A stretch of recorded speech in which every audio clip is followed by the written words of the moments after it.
Before I start today's session, I have to talk a few words about my relationship with this great master. He is my Melbourne son. He's part of my family. Even before I launched my work officially through Beyond Your Mind website, Hari and I have been connected for a long, long time. We both share similar visions. We both have the thirst for knowledge. There was so much commonality. And more than that, we really feel the soul connection between us, for which I'm always proud of. Thank you, Hari. Thank you for being on my journey. Thank you for being on my soul path and traveling along for such a long time with me. I really cherish all those golden days which have passed and are continuing along. Thank you. Thank you. Thank you so much, ma'am. Thank you. Before I start today's sessions, Masters, I would request you all to close your eyes and try to connect with my energy. So just for 30 seconds, please close your energy, please close your eyes and connect with your heart to me, so that whatever I speak will not be conveyed through words, but my energy to you. Thank you.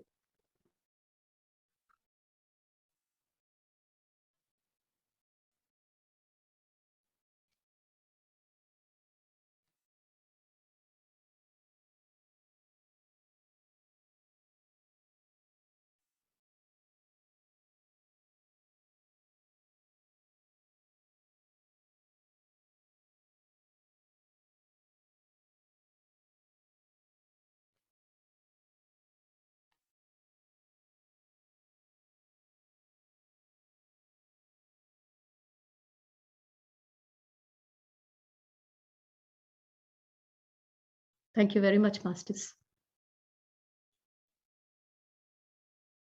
Hari asked me a couple of weeks back, Madam, I would like you to come over for our program and address one of these days.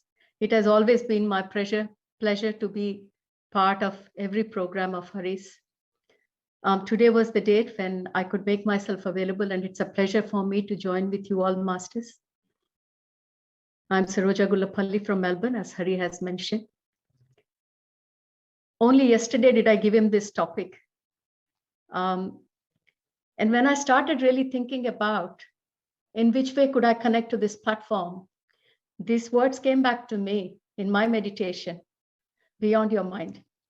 Now, for people who know me, they would be thinking, what's such a big surprise about it? Madam runs a platform. She runs a foundation called Beyond Your Mind, and hence she's talking about it. That may be the superficial reason that appears, Masters. But when universe tries to talk to us, the meaning, the deeper meaning is always more than what we see through this Panchendriyas. I was extremely thrilled when this topic came to me yesterday, and I shared it with Hari, saying, Hari, the topic would be Beyond Your Mind. And with no further question, Hari was excited and he said, yes, ma'am, without even knowing what was I going to talk. Masters, what I'm going to talk is not about my foundation. You guys know enough about it. But what I'm going to talk today about 3 important words, not only in our life, but in the whole universe. The reason I asked you to connect with my energy is because we are going to lift from this physical plane today, all of us, and we are going to raise our dimension, our density, our vibration. And I want you all to travel along with me on this beautiful energy, so that you can see the beauty of what it is when you come out of this physicality. It is absolutely marvelous, Masters. Then how come we don't see it every day? If the beauty around us is so much, then how come we don't see it on everyday basis? The answer is our mind, Masters. That mind, which we take a lot of pride in, that mind, which we say we have got an analytical mind, we got a logical mind, we got a thinking mind, we got a science mind, arts mind, left side brain, right side brain. We are very proud of the mind that we have. And of course we should be, because it's very much required for us to survive on this physical plane. But my dear masters, our journey is not just limited to this physical plane. We all know we are not the physical beings who have come here for spiritual experiences. We are spiritual beings who have come here for physical experiences, masters. Do not see it the other way. This is only one of our different forms. So when I make such a bold statement, then there is something more that we can see, we can hear, we can feel. And only after, when we go beyond this thinking mind, will we see the true nature of who we are. And hence I picked this topic, beyond your mind. When I say beyond your mind, it is beyond your thinking mind. It is beyond your physical mind that we take so much pride of. It is that mind that helps us for our physical survival.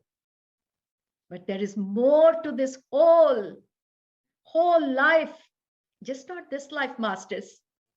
Janma parampara, the cycle of birth and death, which just doesn't start with this life and just doesn't end with this life. So in this journey of birth and death, which is called in Sanskrit, Janma parampara, this thinking mind that we are so proud of, only helps us for the physical survival, masters.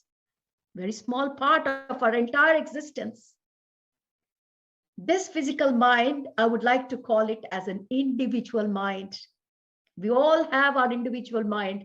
I have my thinking, you have your thinking. I have my ego, you have your ego. I have my emotions, you have your emotions. And where they are all stored, masters? They're all stored in this individual mind. Is this all, masters? No. There is much bigger mind, which is the universal intellect, which can think multiple times bigger, brighter, with more wisdom, with more magnificence than this soul thinking mind that we all individually hold and we use.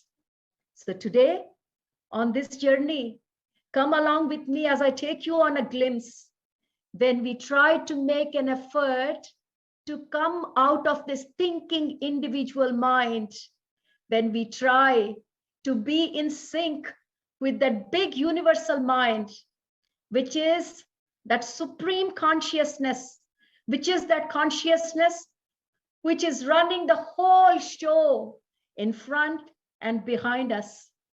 The whole show of this creation, the whole show of this creation and destruction that is happening every second is the beauty of that universal mind. For people who are struggling, what could be a universal mind?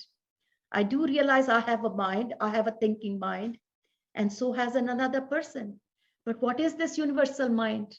My dear masters, this whole creation is just happening because of this one magnificent universal mind. The whole show is happening because of that. But we are so oblivious about it. Why? Because we are stuck in our individual thinking mind. How does it feel to be in the flow of that universal mind? Alignment with that universal flow, it unlocks, masters, it unlocks alignment with all the beauty of this creation, the grace, the wisdom of this universe. Have you seen that movie called Ramanujam? If you have seen Dr. Ramanujam's movie, you will understand that when he goes to UK and he joins the university, every morning when he sits in his meditation and he does his prayers, the supreme intelligence has written formula on his tongue. That's how he sees. And then he comes back to the university and he writes all those formulas back on the board. But none of the professors understand. Where is this man getting all this information from? Neither is Dr. Ramanujam at that time able to work out his theory, but he knows this universal energy, universal mind is giving me all this information. The reason I quote this movie, Masters, that universal mind is much magnificent, much more able and capable in comparison to our individual minds. You as an individual human being, we can move into alignment with that great universal mind, which is the mind behind all the minds, the mind that gives rise to all the consciousness. What is consciousness, Masters? Consciousness is awareness that we exist. As we merge one with that mind, as we merge our individual mind with that universal mind, then our individual mind is no longer functioning as an isolated, separate, lonely fragment. The way we feel in this individual mind, we feel each one of us is cut off. This is the illusion of separatedness, Masters, that this physical individual mind gives us at every point in our life. Instead, the flow of this universal mind is now in you. If you try to tune to it, Masters, and then you are in the flow of this big game, you are now no longer in the local consciousness. What is local consciousness, Masters? It is the consciousness at physical level, where we can only see, feel things through these 5 sensory organs. You are now that universal consciousness once you tune yourself with the flow of it, Masters. At this point, you have stepped from the position of that where you are mercy of everything to the point that you take control of yourself and the whole creation. New horizons of creativity open, Masters, when you can merge yourself in the flow of this universal mind. Lots of possibilities, they flood your awareness. You know yourself to be one with the universal wisdom, with the universal power, with the universe intelligence. And that comes the universal love. At that point of time, Masters, like how we crave for love, we no longer ask for love. We no longer need love. We are not craving, we are not begging for love, Masters, because when we sync with that universal mind, we are the love. We no longer pray for wisdom as we do. At the moment, we always ask to give us wisdom to know what is right, what is wrong. When you merge with the universal wisdom, universal intelligence, universal mind, you are the wisdom. You no longer seek for peace, Masters, because your very nature is the peace. When you stand in that place where you have merged with the universal mind, you have access to all the wisdom. You have access to all the peace. You have access to all the love in the universe. And that's the place where Dr. Ramanujam was. And he got the whole wisdom downloaded from that universal mind. This is called the transcendent state, Masters. We've all heard about transcendent word. When Buddha meditated, he was in transcendent state. This is that state that has been experienced and described by many mystics, many sages, sadhus. This is the state of flow which elite athletics they experience when they are at their peak performance. They cannot feel their body, Masters. They cannot feel the limitations of their body because they are not working from their individual mind. They have become one with that universal mind. It is the state which artists they experience when they are creating their most inspired work.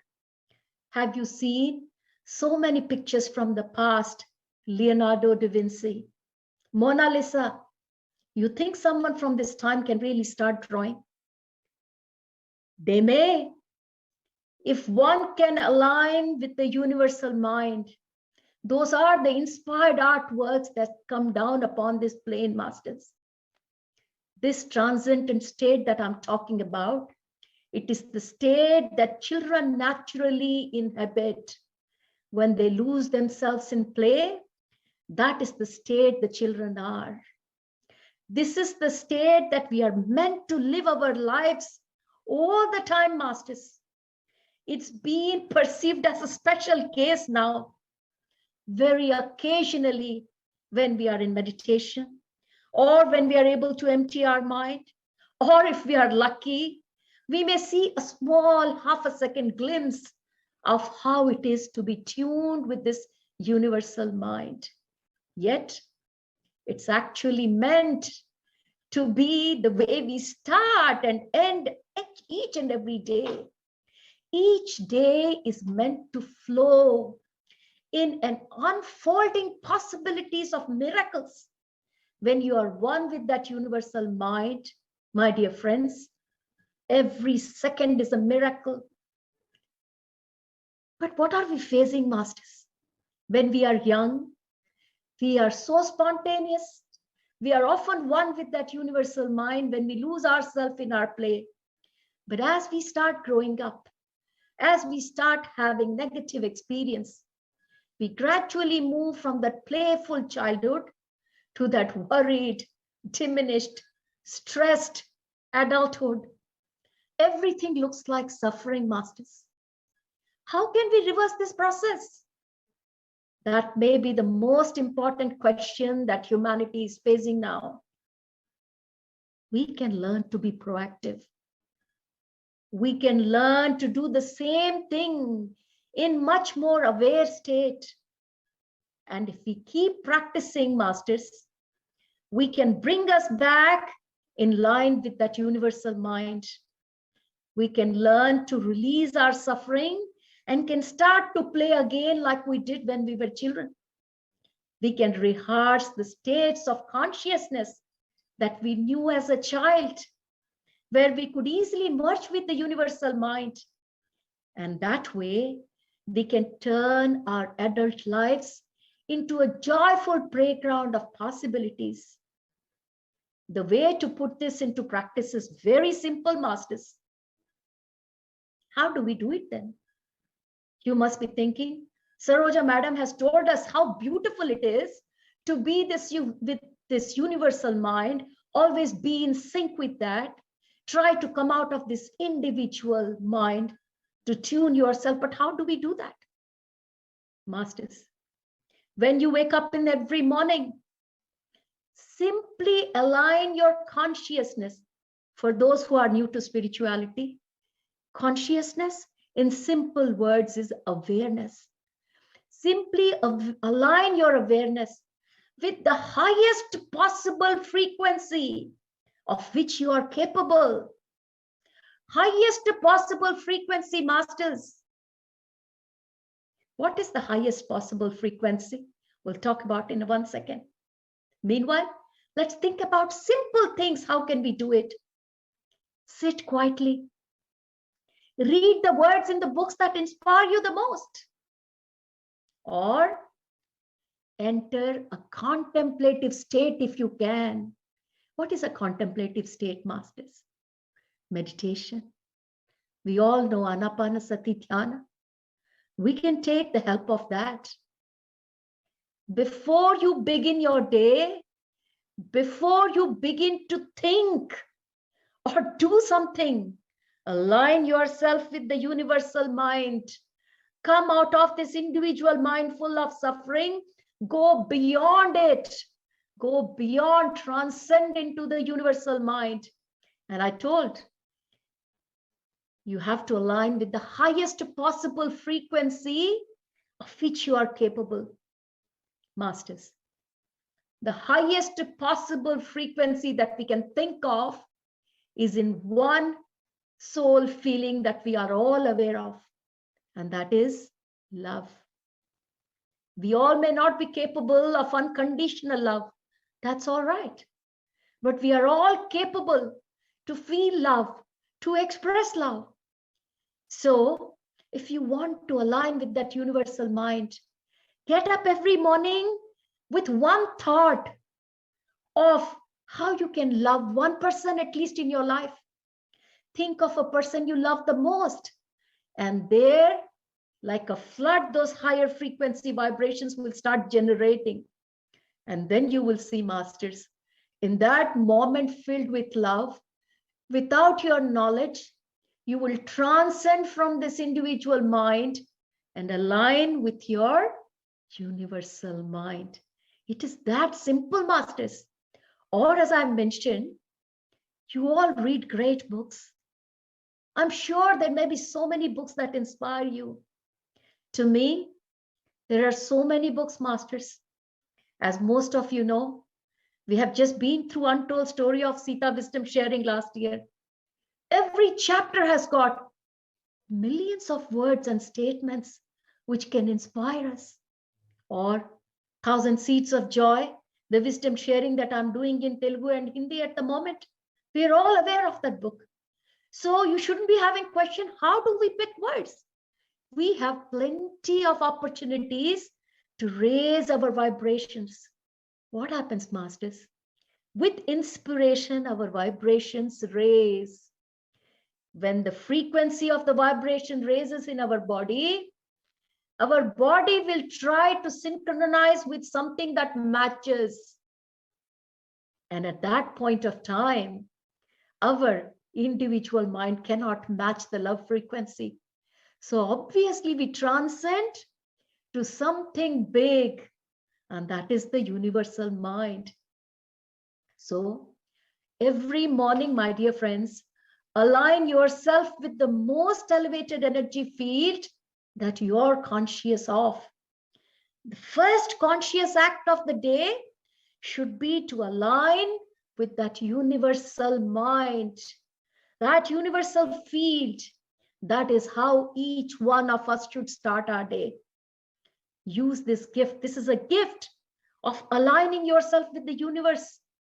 Use this gift, this awareness that you have, to constantly align yourself to that highest possible energy field at the start of every day, like how you do meditation every day, masters, either before meditation or mostly after meditation. We're all elevated. What does meditation do? Meditation empties your mind. What does emptying mind mean? That means you go beyond your individual mind.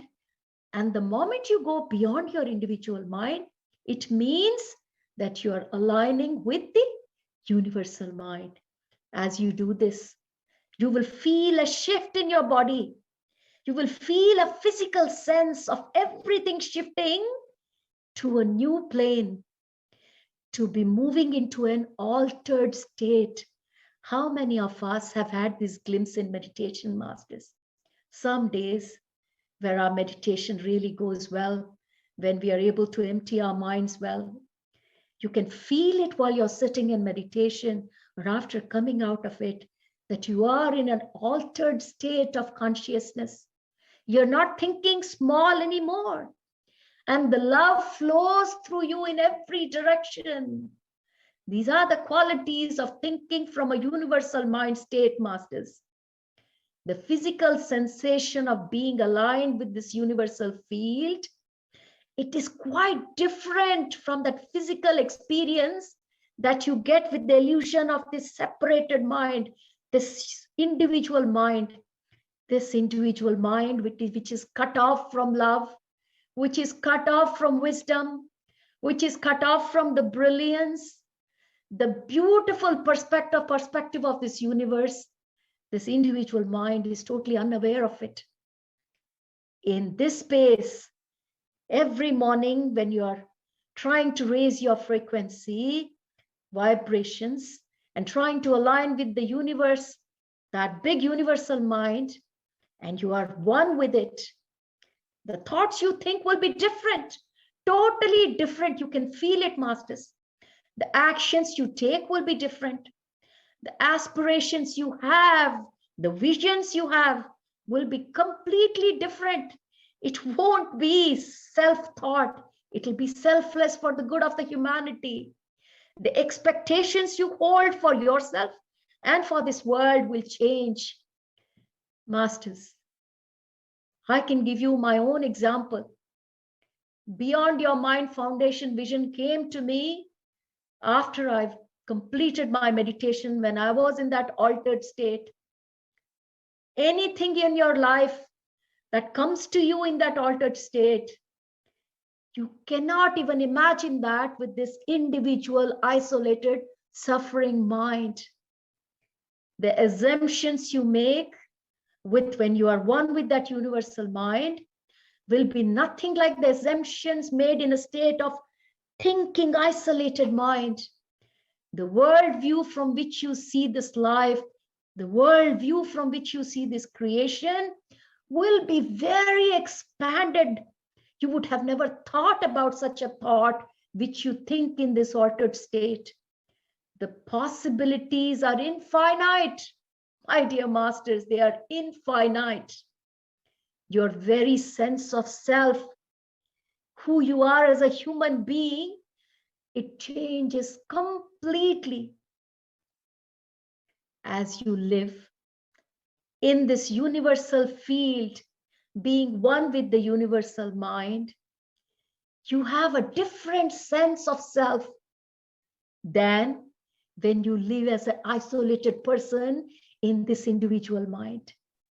Seeing yourself as one with this big synchronized universe, when you are one with that universal mind, you move into your day with the sense of equity. You feel you are equal with everyone. There is a connection, thread you can feel with every human being. There is sense of power. It's not that power that you get by looking down upon someone.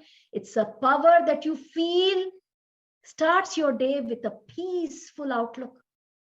The joy, the love that you feel in the state is unexplainable. You align, masters, with that creative genius. And who is that creative genius? It is that supreme consciousness, universal mind. You get aligned with that. And with that kind of geniusness, you can shape the world outside of yourself with a higher vision. And where does this higher vision comes from? From that universal mind with which you try to align. And how do you try to align? As I already mentioned, start every day with the process of raising your frequency by thinking about inspiring words, by starting about good contemplative practices. Suddenly, you are no longer an isolated individual. How do each one of us feel, masters? We all feel separated. So many of us feel that poor me. There's nobody for me. There's no one to help me. I'm all alone, helpless here in this world. How many of us feel like that, masters? I feel helpless. I'm the only one. But once you are aligned with this universal mind, you are no longer an isolated individual being, or that problem or that challenge which you were struggling with vanishes because your outlook changes, your wisdom changes, love starts flowing through you. You feel a peace and joy. And where is all that coming from? It's coming from that universal mind, my dear friends. You're one with every phenomena that's going in the nature. Nature is one with the universal mind, then why can't we be one with the universal mind? When you are one with that universal mind, that is the cause behind this whole creation. You dance to the tune of that creation, masters. You go with the flow. You do not start questioning, why is this happening like this? Why is that happening like this? You just go with the flow, like how nature goes with the flow. Trees never start questioning, why are my leaves shedding today?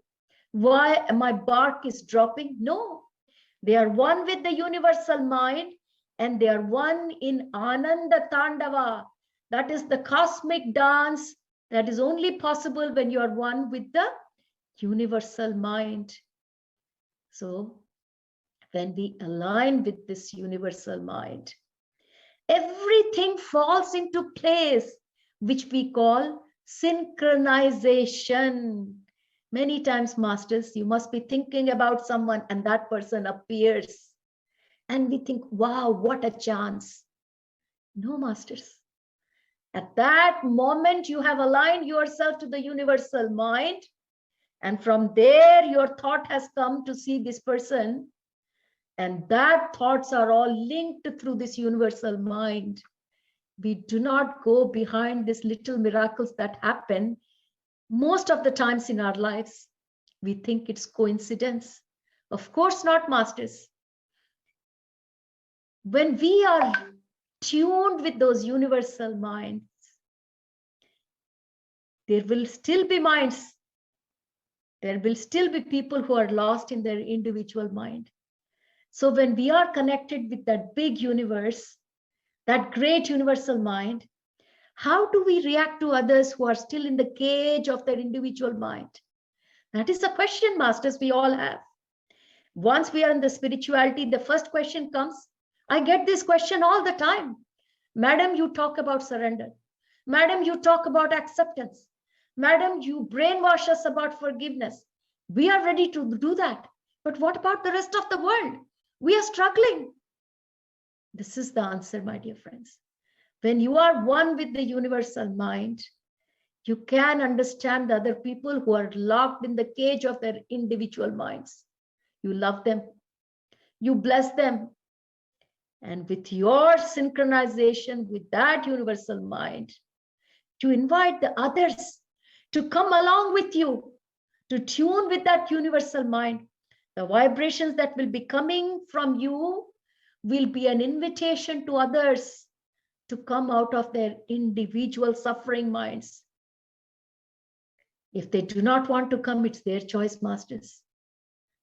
So you are then a beacon of invitation. You are like a glowing light. People will see you and will start asking you what's happening in your life. Your face will be glowing, masters. Many times you don't even have to explain. They will come to you, they will understand, and they will be drawn along in you. And that's how they will tune to this beautiful universal mind. And if they join you, they are naturally and effortlessly, they are one with the universe mind. But if they choose otherwise, we don't have to worry about them. We just bless them on their path, masters. We don't have to persuade anybody. They will join this Ananda Tandava, this cosmic dance, whenever they are ready. Let them go. Don't have to worry about others, masters. So, this is the universe's wish. This is the divine being's wish for the whole humanity, that we remain in tune with the universal mind, that we start every day trying to calibrate, trying to attune with that universal field. It is the universe's wish for each one of us that we start each day by dropping the illusion. What illusion? That poor me, I'm a struggling individual. The universe is sending us messages after messages. Drop your illusion, because you can, by accepting the reality that you are not alone. You are one with all that is. And how can you do that? By going beyond this thinking mind, masters. That is what the universe wants for us. The universe knows that once we let go of this illusion that we are an isolated, we are just a poor me kind of an individual, if we drop this illusion and embrace the reality that we are one with everything, that we can be one with this universal mind, suddenly we become the part of that intelligent flow. And that is a synchronicity, masters. We dance with every being who is part of this universal dance. If I have tuned myself to the universal mind, and if you have tuned yourself to the universal mind, we are automatically connected to this beautiful oneness. Our life flows easily and organically. We don't have to think about anything. All of the friction, all the static and the noise that we experience in this individual mind falls away. Our life becomes easy, happy, and the creativity starts oozing out of it. Where is this creativity coming from? I gave you the example of the Mona Lisa painting. The artist who did that painting was a great spiritual master. Before he put the brushes on the canvas, he tuned himself to the universal mind. And there came all the creativity that flowed through him onto the canvas. Dr. Ramanujam, the great mathematician, he did not sit there for hours solving the problems. All he did was to be one with the universal mind, and that intelligence flowed through him. So that is how the universal creativity can flow through us. We struggle so much, masters, to perform well at work, to be a good father, to be a good mother, to be a good friend. We don't have to struggle. If we can be one with the universal mind, the joy, the love, the oneness, the creativity, the wisdom, the peace, name it, masters. It will flow through you organically. You'll feel one with this universal reality of oneness. We talk about oneness. Very rarely do we feel oneness, masters. The kind of life you create for yourself from this perspective of being one with that universal mind is very different from the life that you are now leading as an isolated being. We move through our lives in very conscious alignment with this universal field, masters. But you have to make this choice every day, day after day. Making this choice just once and forgetting about it will give you a beautiful glimpse of that universal mind. But then you'll be craving for it, masters. I keep hearing from many of the masters around, Madam, yesterday I was in meditation. I had such a beautiful, extraordinary experience. I'm trying for it again and again. I'm not getting it. That is what it is. We have to consciously make this choice, not only every morning, every minute that we can think of, to align ourselves with that universal mind. And how can we do that? By inspiring ourselves, masters. Think of things that can inspire you. If you're reading a book, suddenly you feel goosebumps. There it is. That is inspiring you. Suddenly tears start rolling from your eyes when you're reading something. You become emotional. That is the thing that is inspiring you. It is not difficult to find what inspires. But this choice has to be made every day. And then you see your life will be totally on a different trajectory, a different path, one which is very rich in possibilities. What does possibility mean? It means your life will be surrounded with choices and choices and choices. At this stage, what is the common statement that we all say, masters? I don't have much of a choice. That's why I'm doing what I'm doing. You won't be saying that anymore. Because if you're one with the universal mind, every possibility in this universe is yours, masters. Every answer to every question is there in front of you. You will not be struggling. One who is with the universal mind is always filled with joy. He'll be always bursting with vitality. What is vitality, masters? Rigor. There will always be a drive to keep going on and doing wonderful things. Such a person will be full of enthusiasm, masters. Such is the beauty when you align with this universal mind. If you think the mind you have is wonderful, and if you're very happy with your individual mind that is making you live this physical life, then trust me, masters, that universal mind is many, many, many times magnificent than this physical, this individual isolated mind that you are aware of. Many times people think, what are inspiring words? I will read you a couple of sentences from a book just to let you know how things inspire us. I'm going to use this book, which you're all aware of, and the one that this year I'm doing, Wisdom Sharing, which is 1,000 Seeds of Joy. I'm going to read a paragraph from this book. My dear masters, close your eyes and connect to me. Feel these words as they come to you, not as words, but as vibrations and their frequency, which is going to lift you from your local mind, which is going to lift you from your individual mind to this universal, beautiful mind. And here it goes. Souls and universes are born from emptiness with an explosion of joy. This is not an ordinary joy, my dear friends.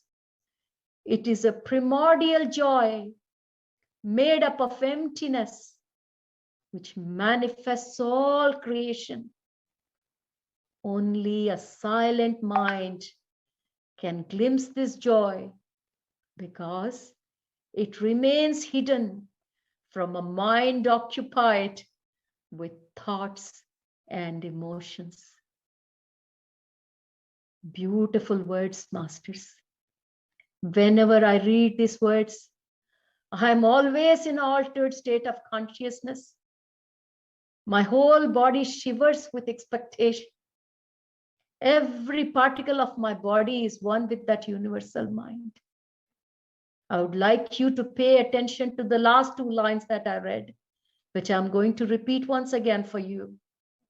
Only a silent mind can glimpse this joy, this primordial joy, the so-called Brahmanandam, because it remains hidden from a mind occupied with thoughts and emotions. What does that mean, masters? That means as long as you're stuck in this individual thinking mind, which is full of thoughts, which is full of unnecessary emotions, which is full of your memories from the past, which is nothing but your ego. As long as you are stuck in the cage of this thinking mind, you cannot see even a glimpse of that primordial joy, of that Brahmanandam. You cannot. And that is why today I've been requesting you to make an effort to go beyond this thinking mind and to tune with that universal mind.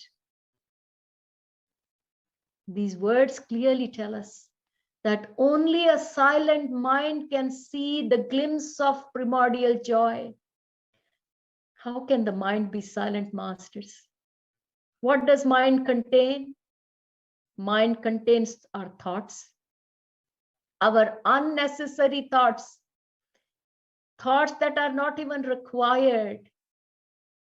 Every second, number of thoughts we are releasing from our mind.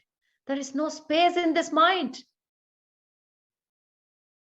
The mind is full of this unnecessary chatter and wastage, masters. Our mind contains all these unnecessary emotions which are linked with our thoughts, not required, unnecessary. This is such a beautiful concept, masters, because when you realize that your mind is occupied with unnecessary things, you start using it more efficiently.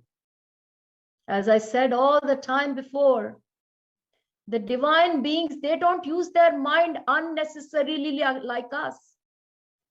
Have you ever seen Mahavishnu in that milk ocean on that snake? When he's sleeping, he's in yoga nidra. What is yoga nidra, masters? That means it is a meditative posture. What does meditative posture mean? That means they are not using their mind unnecessarily, masters. Yoga nidra, Mahavishnu's yoga nidra means that they are keeping their mind silent when it is not required. Those divine beings, they will only open their eyes and raise a thought when creation is required, because they understand the value of their thought. We don't.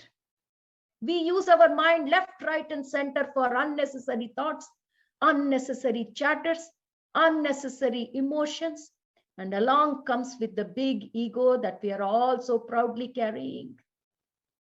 Hence, masters, we can never see the primordial joy from any angle through this chatter.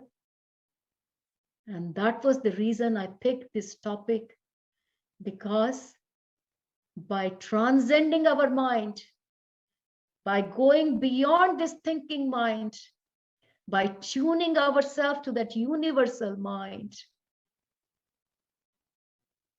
we can see that glimpse of the primordial joy, that Brahmanandam, that cosmic dance that happens constantly in this universe. We are missing out on everything, masters, because we are happy with what we are receiving from these five sensory organs. We think this is it. This is what life is all about. No, masters. A person who eats sugar every day, as long as he has not eaten laddu, he will not know. He will think sugar is sweet, I'm happy. But the day someone gives him a laddu and he eats it and thinks, oh my God, all these days I was thinking, this is what sweetness is about. Now this is a new form of sweetness. I love it. So unless you go beyond this thinking mind and tune with that universal mind, how will you know, masters, what is waiting for you? How will you know what this universe consists of? How will you know what are you missing? With that thought, with that question, I leave with you. And I request you all to make an effort every morning, if not every hour, each and every morning, wake up. The first thought that comes out of your mind is to find something that inspires you to raise your vibration so that you can go beyond this thinking mind and tune with that universal mind, and then see, masters, how miracles flood in your life. Thank you very much. Thank you very much for giving me this opportunity, Hari. Thank you very much, all the masters, for being with me on this journey. Thank you. Thank you so much, man. That's why, as I said before, it's the best talk, and it has touched the pinnacle of, the tip of the pyramid for this 21-day program. I don't know, I have asked you for, I don't want to be so formal, and then I just want to tell the journey. When I asked you as a first talk, right? So somehow some schedule didn't fit in, and then you said, I'll tell you when I'm ready. So then, as I was planning the program, so how it came up is like, I thought, okay, first week, let's do meditation and sink into the program. And second week, let's introduce all the guest speakers. And third week, we get into the practicals and then do more sadhana. Then this is the second week and you are the last speaker. And we didn't plan it. And as you are the last guest speaker to this program, you have really touched the tip of the pyramid and then just opened up whatever that we have spoken all these days and whatever other speakers or whatever they have learned. You have just opened up everything and then given the, ultimate to all of us. Because I feel that's the ultimate. This is the ultimate. When we could connect to the mind beyond our limited mind, that's all. What else? What else? Then we are connected. We are gods. We are accessible to the godliness all the time. So this is the best session. And then, as always, I trust, and and we all trust, things happen. And this is also a divine union, with all of us today, with your program. And thanks for treating me as your son. And I'm always grateful. And thank you so much for joining us today. So anyone, as we have 2-3 minutes, anyone would like to share anything quickly before we leave? Anyone would like to, you can raise your hands and share if anyone want to share anything.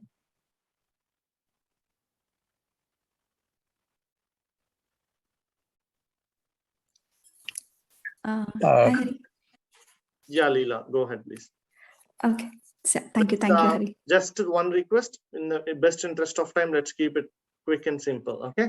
Yeah, sure, definitely. Thank you, Hari. Namaste, ma'am. Thank you so much for such a wonderful topic. And so far, like, we have been practicing a lot of things from Hari. And it's such a, as Hari mentioned, this is the tip. This is the topmost, like, you've touched everything. Thank you. Thank you so much. How to go beyond our thought mind and touch the universal mind.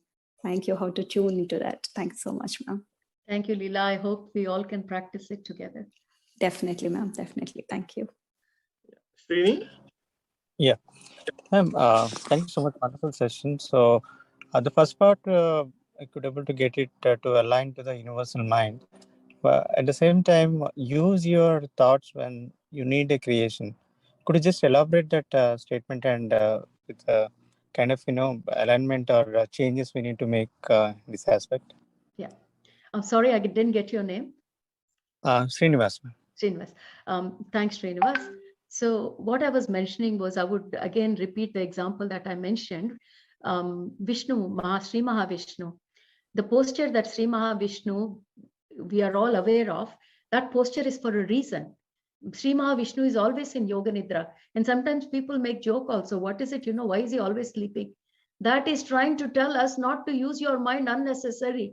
Because all divine beings, they are always in Yoga Nidra. Yoga Nidra means it's a meditative state. So I will come from there to your question. What is happening at the moment, Srinivas? We are coming up with unnecessary thoughts. Even when there is nothing required, we can't keep our mind silent. So thoughts are always generating. Our thoughts are energy. We have to remember, we're all energy beings. We may appear skin, hair, everything, but energy behind it.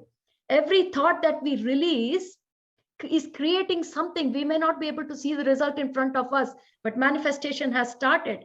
Today, we are in suffering because of our thoughts from millenniums.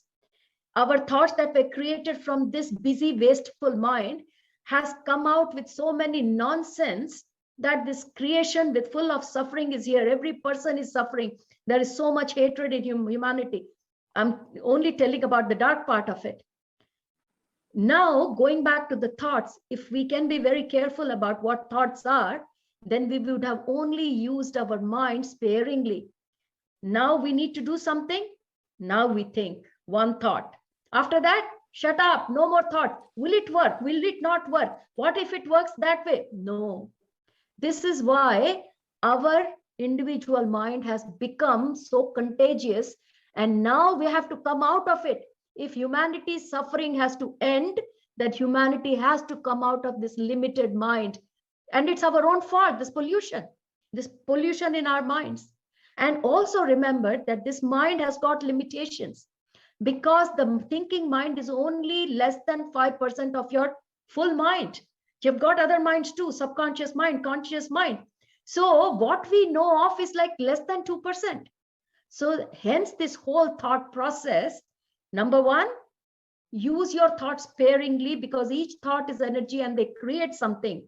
Learn from the divine beings about Yoga Nidra, because that's a symbol that teaches you wake up and send only one thought when required. So when divine beings send a thought, there is a creation, they know, and then they go back to the meditative posture. So this is the logic and theory behind thoughts and the creation. Hope I've answered your question, Srinivas. If I haven't, then you can ask me again.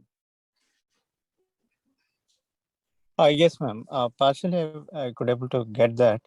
The other part Still, that hasn't been answered? yeah, it's pretty much clear, but my conscious is a little trying to, grasp what you said. Yeah. When we're trying to, in the creation, when we're trying to release a thought, Yes. every thought either generated through our past experience or emotion, which is again a stored stuff in our mind. Mm. So should we, when we wanted a creation, should we let the thought release through our past emotion or experience, or should also the thought should generate it from the universal mind? I Where is got the your start question. point for us? Good one. Now your question is more clearer. Earlier it was more general, so I answered you generally.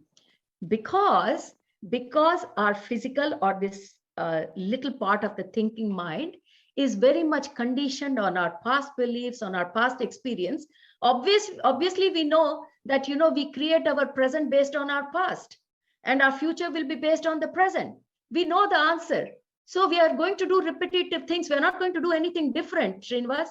But if you want to do something different, you need inspiration. And where are you going to get the inspiration? Not definitely from your individual mind.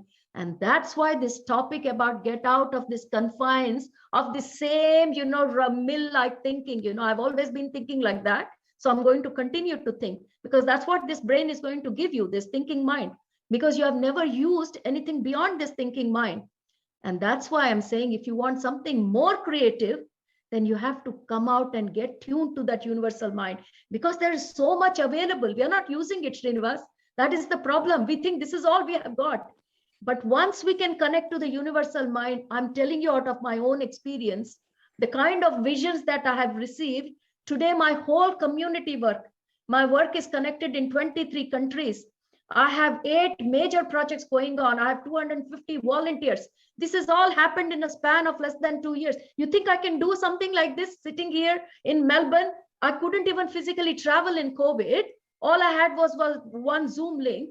You think all this is possible with my thinking mind? No, Srinivas. Every time I was inspired, and through meditation or through some books, I had download of visions. My whole Crystal Children Corner Academy is like a cinema reel that ran in front of my eyes, how to form it. I'm not a teacher. I'm an engineer. I used to work in oil and gas field as an executive. Today, I run a Crystal Children Corner Academy with 150 teachers. What do I know about academy? A whole vision ran. Where is that vision coming from? From the universal mind.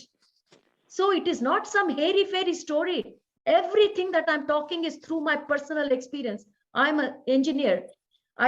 You all know how our logical minds work. We will not tell something that we have not experienced.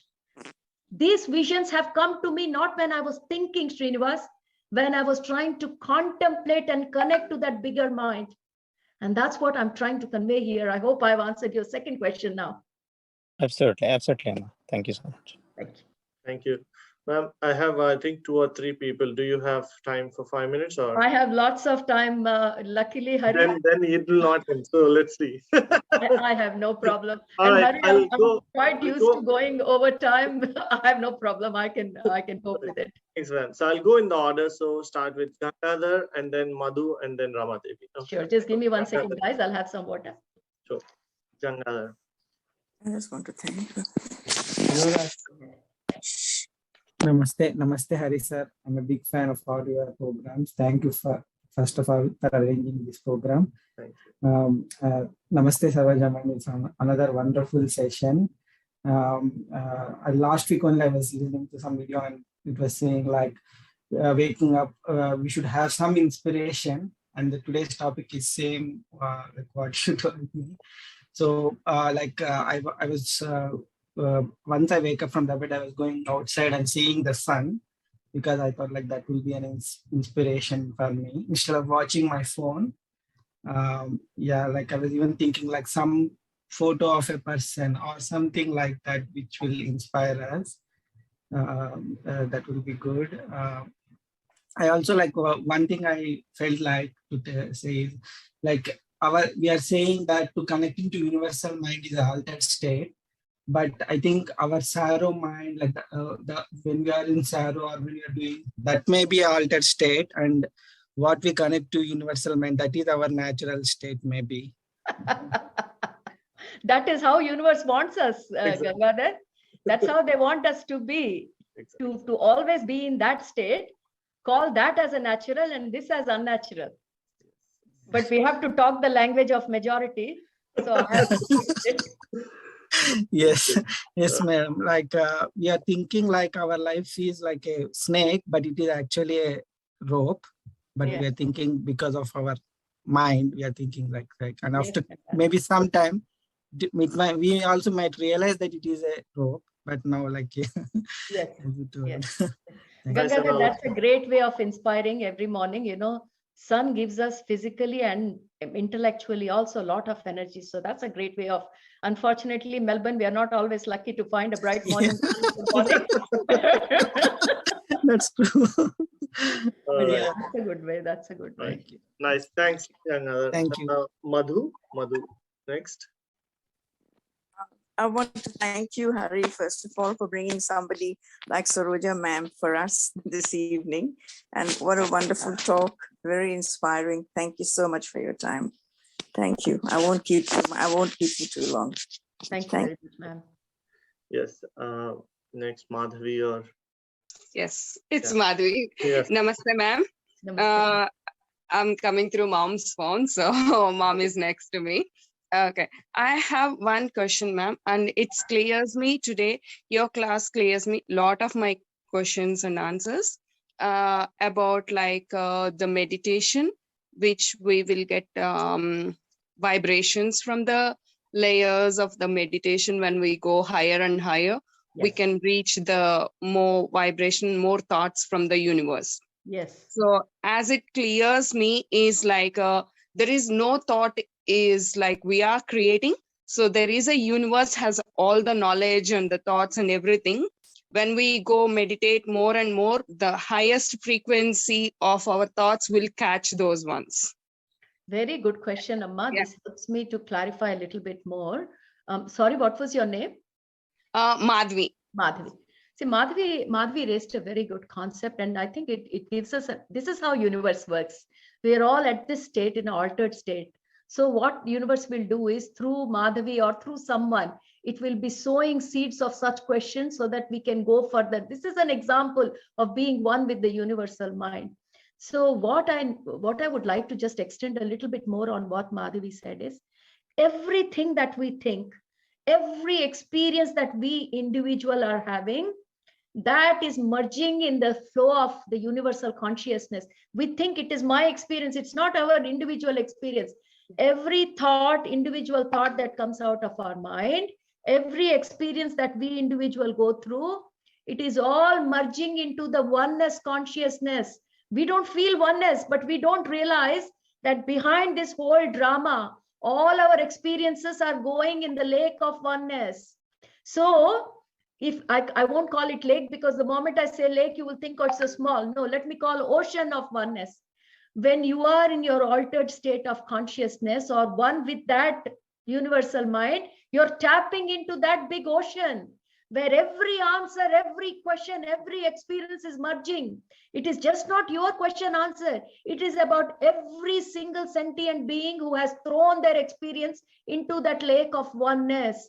So when you're thinking from this limited mind, you can't tap into that oneness. So every question remains as a question. Every challenge is only mine. I'm struggling.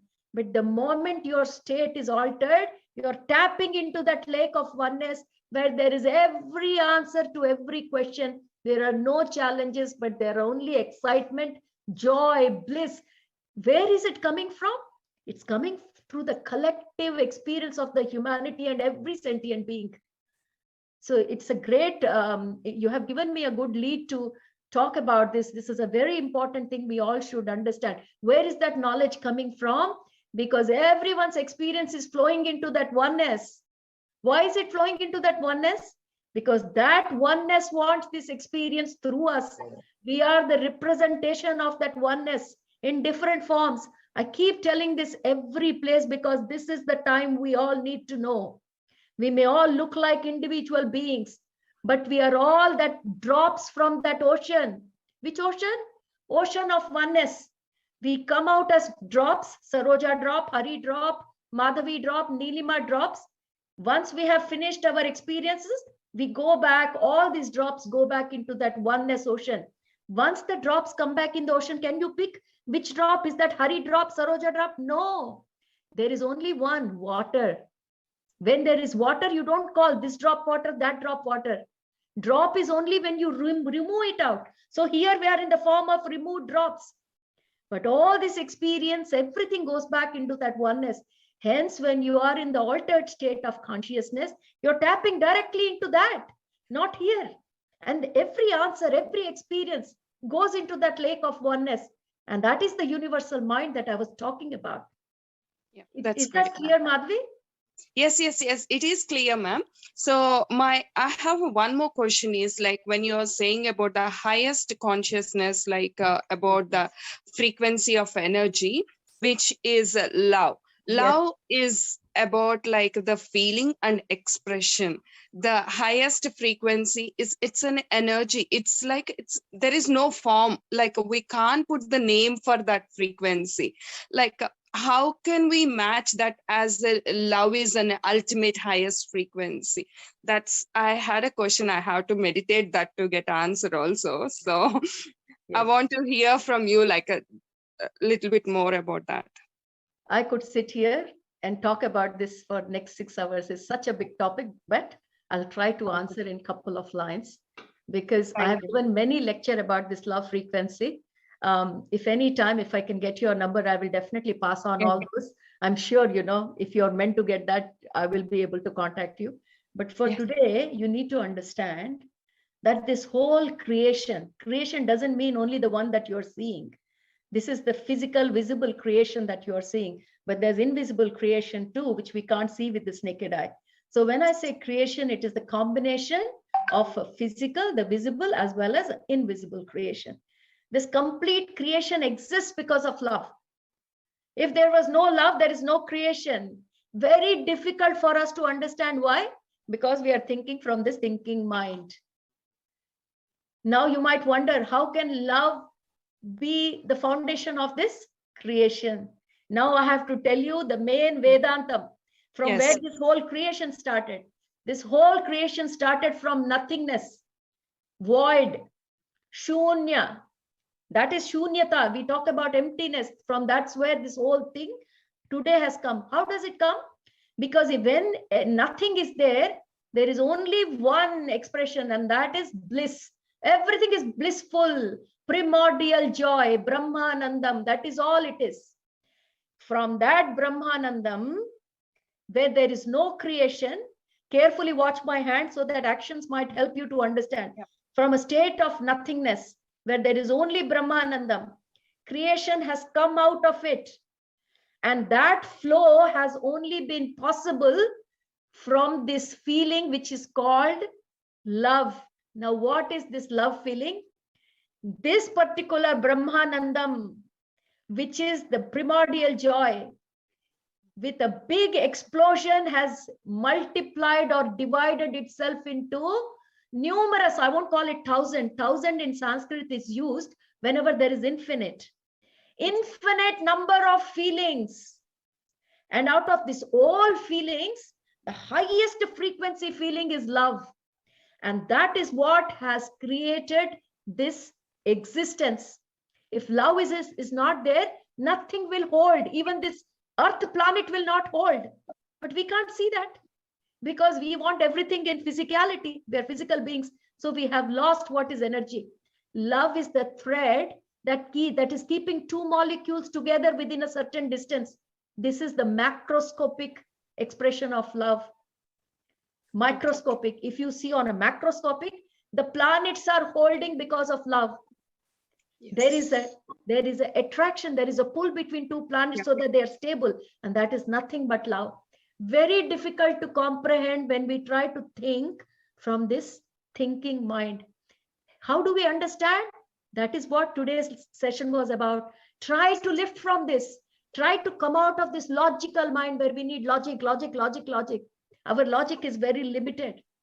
When we connect to the universal mind, you will feel it. In that universal mind, nobody has to write question answers. Everything sits in its place. You understand. It sits in the place. Nobody has to use words. The energy flows, the love energy flows through you, and everything is understandable. It's very difficult to explain in words. One has to experience it, Amma. Yes. 5 minutes over. Any last question or last thing that anyone want to share? That's Thank you. if no questions, then that's really good. And yeah, YouTube channel, I'll share everyone of what's Madam's YouTube channel, so you can go through all the videos of Ma'am. And thank you so much, Ma'am. It was such an energetic and such a wonderful talk, and also great Q&As. And it ended with a very good point, which everyone has to underline, that everyone thinks as soon as I have a problem, or let me meditate and that's it. It's not just about meditation. We have to do a lot of work on ourselves to bring out that awareness, and then, approach life with complete awareness, as much awareness as we can. So every day. And obviously your tip of, keep on inspiring, keep on sharpening the knife by reading something, listening to you and many other masters. And that's what going to keep us on toes and then make us more and more open. So thank you so much. And once again, we'll be inviting you again and again. We'll be troubling you again and again. So already I'm getting so many requests saying we need talk on love, we need talk on this, we need talk on that. So we'll keep pulling you. I know you're very busy, but please spare some time for this group as well. And thank you so much. Thank you so much, Masters. Thank you, Hari, for conducting such a wonderful program. And thank you for giving me the opportunity to be one on this day. And again, Masters, thank you all for your time and this opportunity. Thank you.